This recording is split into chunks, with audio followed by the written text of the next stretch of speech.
What is going on, everyone? Welcome back to the Gobbler Effect, Season 2, Episode number 21, sponsored by the Beach House Bar and Grill here on the Virginia Tech Hockey Network. My name is Chris Pierce, happy to be back with you, but not really, considering this is the season finale. Joined today once again by head coach Joey Mullen. As always, coach, how are we doing? I guess we could be better. Well, this is the season finale. Unfortunately, you guys did have your season end last weekend in Evansville, Indiana, with the loss to Ohio in double overtime. Just want to go back to that weekend. I know it's a hard weekend to think about, such a great season, all leading up to that crushing loss there in Ohio early in the morning. What were your final thoughts, on that game and how you guys played? I mean, I thought we were a little slow in the first period, and they kind of were on us for about the first 15 minutes of that period. And then we kind of settled in. The second period, I thought we were really good, and I also thought we were really good in the third period. Both power plays, I would say, let both teams down. I mean, we were both 0 for 6. If one power play could have gotten anything done, it's a could have got blown out, or we could have blown the game open. So I thought we played really well. It was one of those games that neither team really deserved to lose. How evenly we played that game. I mean, I think the shots were like 46-44 or something like that. So that, I mean, it was as even of a game as you could possibly have. Definitely disappointing. I guess the only silver lining to it is the team that beat us ended up going to nationals. So we were that close, if that's how you want to look at it. Um, you always want your seniors to have a trip to nationals at least once in their career, and this is the first group in a while that we've had that was this close. So hopefully the guys coming back next year that are fifth year seniors and rising seniors will can get the job done next year. Yeah. Seems like almost everything that accumulated from this season, happened in that game. Just again, didn't turn out the way you guys wanted it to go. But as you said, there are some silver linings and stuff that you guys can certainly build on for next season. What do you think, are some of the key features from that game that, you can certainly build on, if you talk about the players or, as a coach yourself, that you can definitely lean on and take into next season? I mean, I think we have a good foundation, a good core. I want to say of the 21 players that played in that game, 19 are back next year. So I mean, don't graduate a ton of guys. So that makes recruiting nice. You don't have to have a big class, just the right kids. Kind of cool. We got a couple transfers coming in next year that we're excited about from a couple other a D2 program and a D1 program. So they should be able to jump in and help out right away. Got a couple nice AAA guys at New York and Long Island coming in. And then there's always the surprise guys. That's what you don't know. So we'll look forward to our recruits gate in April to kind of get a look at some guys and see what we have coming in for next year. Yeah, the hype for next year is certainly, the hype train's certainly starting to leave the station. But kind of going and looking at this season, from a overall perspective, I mean, there's a lot of takeaways you can do, positive or negative. I mean, we're gonna mostly shed on the positive here. I mean, you guys made a lot of history, whether you're talking about, collectively as a team or individually. It's been such a historic season for you guys. What are your takeaways, from coming out to a 24, 5-1 record or, surpassing career milestones, over 200 wins. What has the season been like for you in terms of the historic perspective? I mean, it's fun. I mean, you got like Paduzzi breaking records. You got guys like Cam Kazai that are just like nipping at people's heels, jumped in the like top 10 all time in scoring in his sophomore year. Like it's cool to watch these kids grow and break these records. For me, breaking them, I mean, you kind of know you'll eventually get there one day. Like you don't really think about it as a coach. So I haven't really reflected on them yet. Maybe one day when I stop coaching, I'll take a minute and look back on it. But I mean, I guess being as a coach, even at this level, we're not like full time coaches. Like once the season over, I mean, you take a few days off, and it's like I'm already talking about next year. Like we're talking to kids for next year. We're setting up the recruitscape. So it kind of just keeps going. I mean, I'm sure there'll be a period here once the recruitscape ends. It kind of take a couple months to recoup and get ready for next year. Just relax, really. I mean, the year was awesome. Having Dom in his senior year have a career year, I mean, that's what you want to see. Like these guys, all these seniors got to play in an outdoor game, which was awesome. Never done that before. I mean, I don't think we could have. we could have went to nationals, would have been the perfect send off for these guys, but coming up just short, I think the season went really well. And thinking about all the great moments that this season brought, what would you say is your most favorite moment of the Of season? this season, Yeah. I think I have two. I think, and it's not probably what people would think. I think the first one was the beating NC State in overtime. I think Mhm. that was a big, just kind of a mental hurdle for us. Just say, hey, that last year wasn't a fluke. Like we can actually play with this team. Who's a really good team. That's why they're moving to D1 next year. And I think the other one was probably beating them in the playoffs again. We had really struggled. Last year we beat them in overtime, saw them the first day of the playoffs, and they blew us out. So coming back, like to know to get to a championship, you're gonna have to go through them. It's kind of a mental hurdle, and it was nice to see these guys kind of break through that and get that win for them. It's a pretty signature win for that class, emotional win. So I think it's pretty cool for them. Yeah. What will you miss most, about this team? You like you said, you're going to retain a good amount of them back next year, but what about this team made them so special that you're going to miss most? I think it's going to be a challenge. I think for them, and hopefully it's not, but just like the closeness that they were this year. I feel like the leadership group is still pretty intact. I think the only captain we're graduating is Dom, and then Kevin. Kevin's basically a captain without a letter, and he kind of always has been since his sophomore year. Um, so I think the foundation is there. So I'm pretty confident that they'll bring these new guys in. It'll be just as close, and hopefully a little bit closer. Maybe that'll be what pushes us over the edge this year. Yeah. And you guys are going to remain competitive hopefully next season. You got a lot of new foes, potentially coming in and playing next season. How do you guys ensure that you guys are, staying competitive. Now you have a more of an open chance, to stay at the top of the league. You got the Penn State of the ACHL, you got Kentucky and all of them top tier D2 teams. Now you got Virginia Tech kind of inserting itself into that conversation. How do you remain, at the top, with this team next season?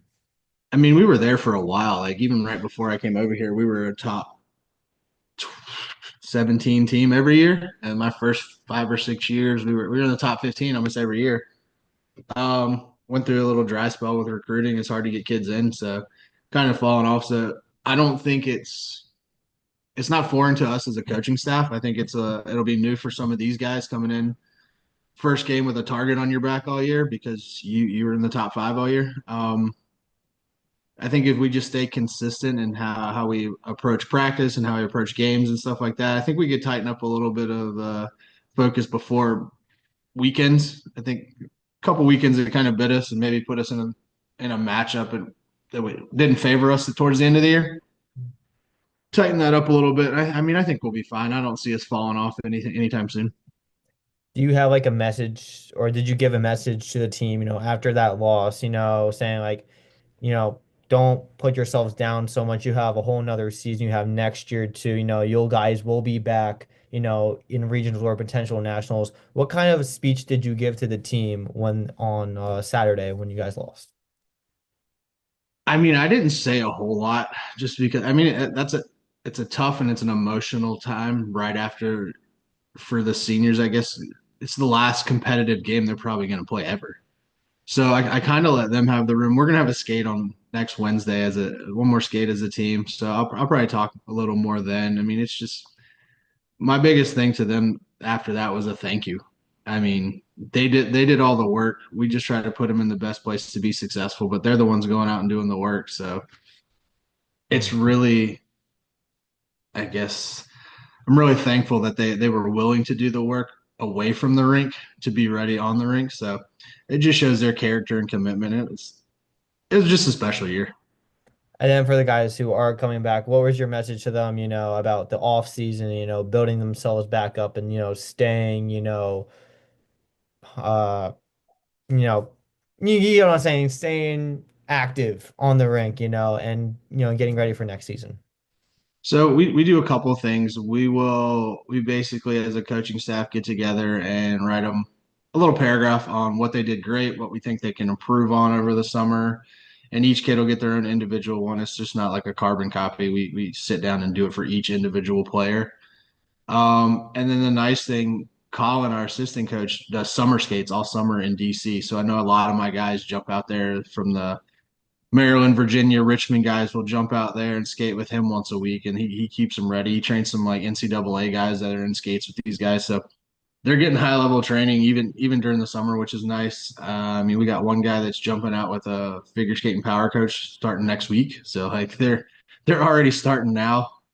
So I think getting a little taste of how close you were and getting it kind of ripped away from you that quickly left a bad taste in their mouth. So I think they'll be ready. Well, let's now turn the page to, some fan questions that we asked on social media this week. We asked you guys to, send in your questions for us to answer on the show. And so we're gonna start off right off the bat, and I'm gonna ask you, with now all the division realignments going on within college hockey, do you think the ACCHL, what will it look like next season with, UNC and NC State both moving up to N1 and starting that whole new league? Plus, with the addition of, Georgia, Georgia Tech, Alabama, and Auburn coming in from the South. So the North Division in the ACC Premier won't change. It'll still be Penn State, Rowan Rider, Delaware, Maryland. Our division will change. It'll still be us and Wilmington, but we've added Wake Forest, High Point, and West Virginia will all be moving up from the Elite Division to ours. Um, as far as the SEC teams that are coming in, I believe they're going to be in the Elite Division to start, just to I mean, none of us really play them, so we don't know a whole lot about them. So it'll kind of be like a prove it year, see where you're at. The nice thing with the Premier Division is we do have relegation. So after your first year, going into your second year, if you don't finish your second year ranked in the top 20, you get pushed back down to the Elite Division. Hmm. Just because that's why we formed this league is to kind of keep all the teams in the top 20, keep our strength of schedule high, and keep our league really competitive. So that's kind of what it'll look like next year. Yeah, no, that's interesting because I mean, you guys didn't even play High Point last year, and Yeah.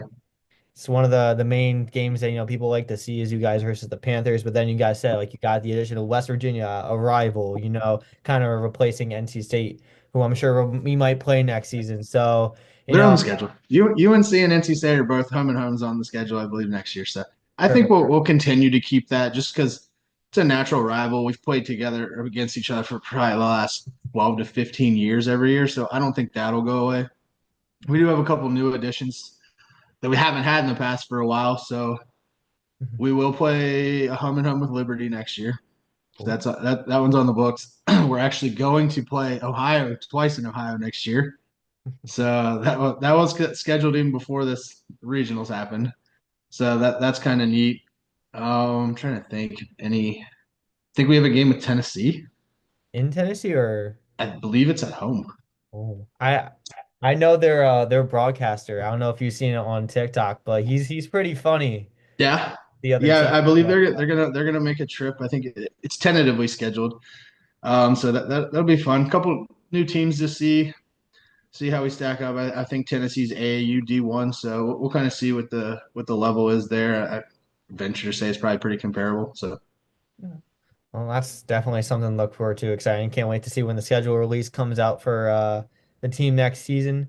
But next question is, you know, coming off our success on January 4th against UNC, the outdoor game, do we have another one on the docket for next season? I don't know if I'm at liberty to give too much information out, but I think you will see multiple ACC outdoor games next year, more than what there was last year. Oh, And if interesting. we were to have one, it would be a non-traditional team that has some ties to the region. I'll give you that. Hmm. Don't a little mystery. Yeah. It gets the fans starting to make conspiracy theories. Yeah, yeah. It's a good job. Next question is what are my plans for next year and where will we see me? So, I've been working hard, trying to, get within the industry. I've heard back from a couple of places, setting up interviews. So, we're at that point of the stage, with graduation coming up. So my plans for next year, still up in the air, but things are going in the right direction. And hopefully in time we'll see where I land. Maybe I'm back in Blacksburg, you never know. We'll definitely have you on next year. So I'm banking on it. yeah, yeah, you'll definitely make a few appearances. Yeah. And final question, it's for you, Coach Mullen, is the hockey players have their nicknames for their teammates. How many nicknames can you name? I'm not going to give you a time limit or anything, so just right off the noggin, if you go ahead.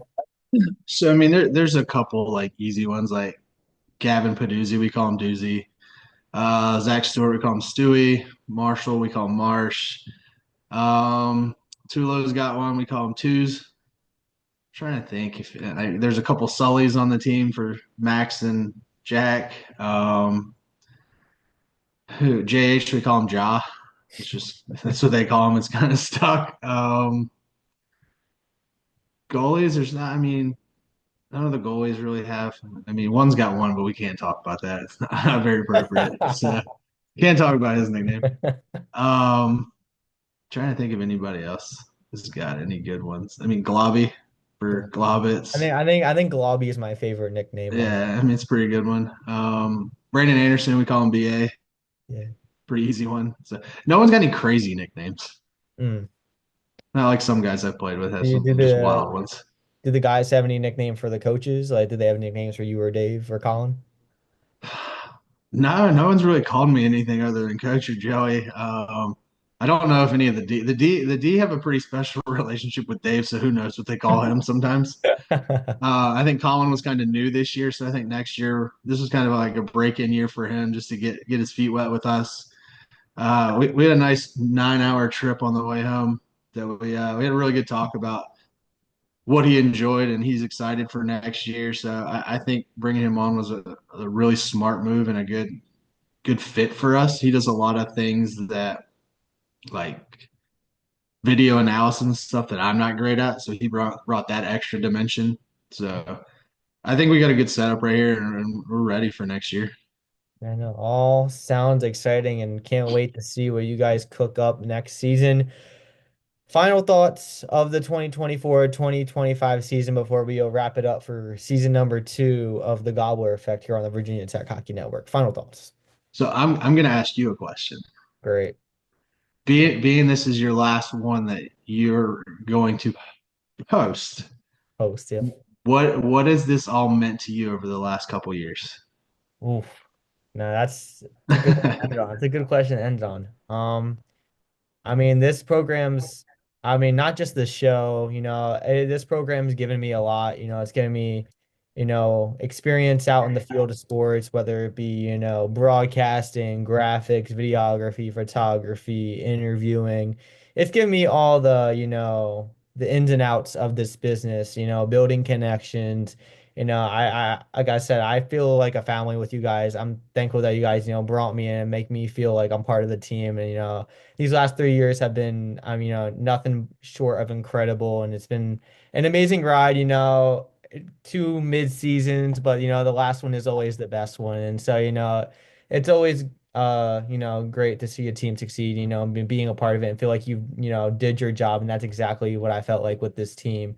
And getting all the credit. It's not just me; it's everybody involved. You can say, "Oh, Chris, thank you so much for everything you do." But it's not just me. It's you got to think about it's the whole entire team. It's the staff. It's all my off ice members. Putting in the work. I'm doing this for free, so it's not like I'm getting paid, but I'm doing it because I love it, and I mean it means the world to me that it's this program is it means the world, and I couldn't thank you guys enough for taking me in when I was just a sophomore who had no social skills at all. I'm glad we could get you out and about in the community then. No, I appreciate it very much. Well, if there's nothing else to add, I guess that will do it for the final time here on YouTube for episode number 21 of season 2 of the Gobbler Effect. Season 3 hopefully will premiere next season. It'll be a different host, but it'll be the same exact way format. That'll do it here for episode 21, sponsored by the Beach House Bar and Grill here on the Virginia Tech Hockey Network. Thank you all for tuning in and watching all season long, whether it be the podcast show here or the Hokie highlights or just live streams in general. Thank you so much. It means the world to all of us. Don't forget to hit the like button and subscribe here on the channel, as well as click the notification bell for live stream and content updates this season. Coach Mullen, as I've said all season long, thank you for joining us. We'll look forward to seeing you next season. The Hokies, well, it'll take a little time before they hit the ice back at the lot, nearly 7 months as they prepare to begin their 2025-2026 season. We'll see you then on the Virginia Tech Hockey Network. Until next time, go Hokies.